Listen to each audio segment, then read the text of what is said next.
La vecina de la bruja.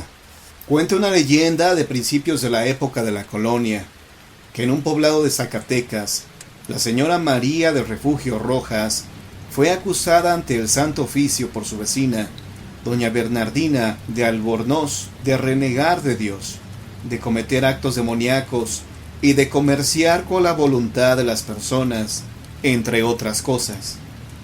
Declaró bajo juramento de verdad que María del Refugio le decía y se quejaba constantemente de que siempre había sido despreciada por Dios y por su misericordia, y por eso no sentía ningún tipo de remordimiento al blasfemar sobre él.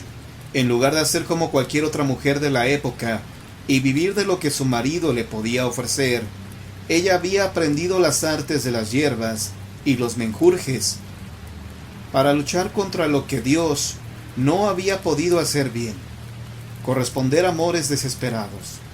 Así pues, doña María la hacía de Celestina entre los enamorados del lugar, y dicen, según cuentan los testigos anónimos, que para tal labor era en efecto muy diestra, y en cuanto a hacer hechicerías del corazón, era una de las mejores embaucadoras.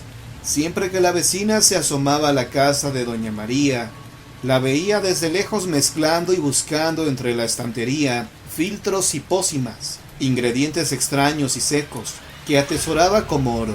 Cierto es que ese era su tesoro, pues cobraba unas consultas y hechicerías a muy buen precio, y cuando la persona que requería su ayuda no tenía dinero, entonces ella le pedía un pago en especie. Lo cierto es que doña María jamás perdía dinero o trabajos, nunca regalaba nada, y hasta llegaba a pedir animales o comida como pago. Dijo también doña Bernardina que a veces, cuando le espiaba de madrugada, la podía ver salir muy entrada la noche dirigiéndose camino al cementerio.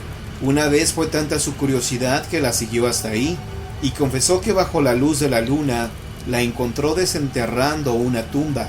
Fue tanto su horror que se quedó ahí, parada atrás de un árbol, viendo cómo doña María sacaba los huesos de un fallecido para después meterlos en una bolsa del mercado.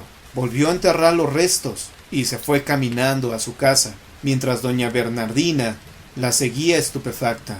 Cuando llegaron se asomó por la ventana y vio cómo la bruja molía en un molcajete los huesos del fallecido para vaciar el polvo en un líquido contenido en una botella.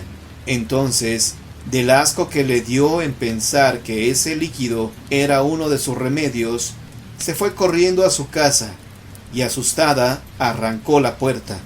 Los días que sucedieron a ese hecho tan macabro, la vecina dijo que estuvo encerrada varios días y que no salía por miedo a que doña María supiera que la había estado espiando. Pero una vez que tomó fuerzas, fue corriendo al edificio de la Santa Inquisición a dar fe de las declaraciones que tenía para ellos sobre su vecina doña María, quien una vez acusada fue recluida en los calabozos del Santo Oficio, entre torturas indescriptibles, para no ver la luz del día nunca más. Cuentan todavía los abuelos del pueblo esta historia, y que la bruja regresa cada determinado tiempo para tomar venganza de aquella vecina que la delató, llevándose a alguno de sus descendientes. Al menos eso es lo que se dice todavía en este pueblo, pero nadie ha investigado minuciosamente los hechos. Se cuenta que cuando la ciudad de Oaxaca era más tranquila, donde todavía no llegaba la energía eléctrica a las calles, cerca del Callejón de la Soledad, ahora llamado actualmente Avenida Morelos, cerca del convento de las Capuchinas, es decir, cerca de la iglesia de la Soledad y de San José, se escuchaba en las noches una carreta que pasaba aquel camino empedrado. Eso escuchaban las monjitas, pues estaban en vela, ya que esto lo hacían por penitencia. No faltó alguien que tuviera las agallas para ver qué es lo que hacía tanto ruido al pasar por aquel lugar. Y fue una señora que al no creer lo que veía, se desmayó. Su relato fue que cuando se asomó, vio a una carreta cubierta en su totalidad de negro crespones y jalada por caballos negros, aunque algunos otros dicen que eran bueyes negros. Pero lo más impactante para ella fue que quien llevaba las riendas de la carreta era la mismísima muerte. Después de este suceso, aquella señora murió al tercer día, y el pánico se apoderó de las personas tras al haber ocurrido dicho acontecimiento. Entonces, siempre se metían temprano a su casa y escuchaban cada noche esa carreta que pasaba. Todos tenían miedo porque decían que si la veían, podían fallecer. Quien estaba a cargo en la capellanía organizó una procesión para contrarrestar esa presencia maligna, pero esto, sin embargo, fue en vano. Algunos afirman oír esa carreta que sigue pasando. No lo sabemos, pero esto es la leyenda de la carreta de la muerte.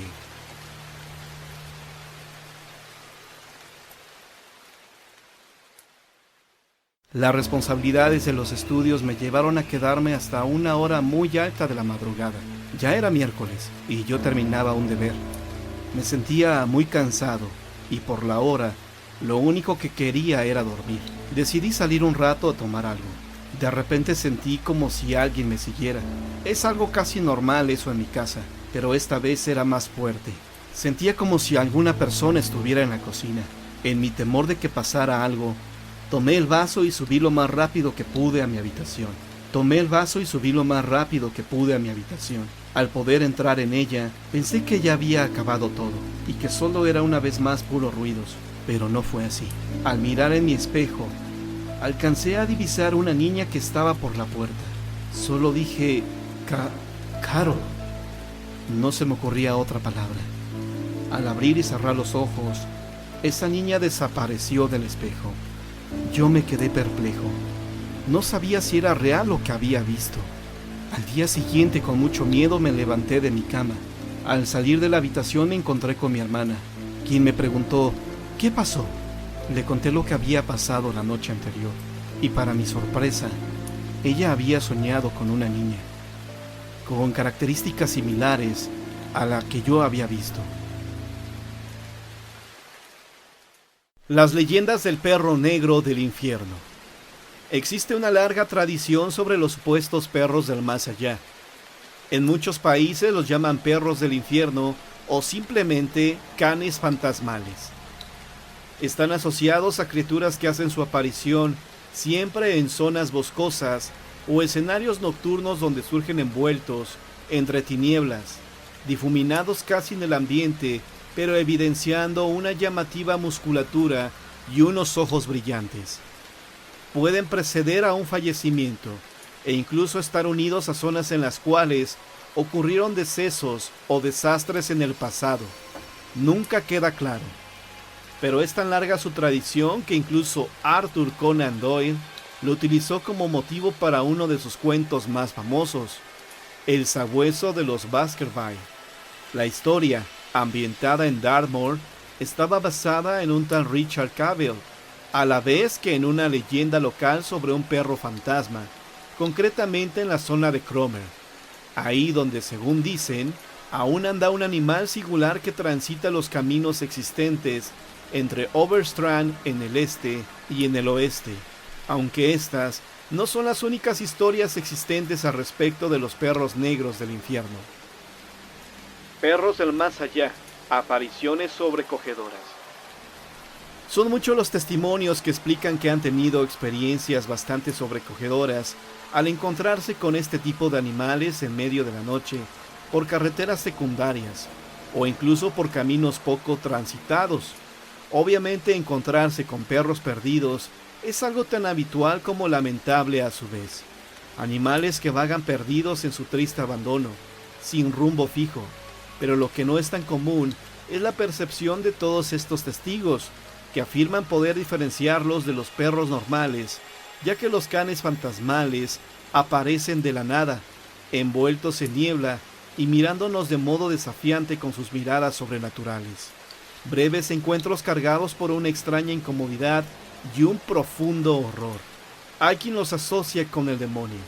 La tradición viene desde muy atrás, desde la más clásica mitología que nos hablaba ya del gran cancerbero, esa criatura de 3 cabezas que guardaba la puerta del infierno.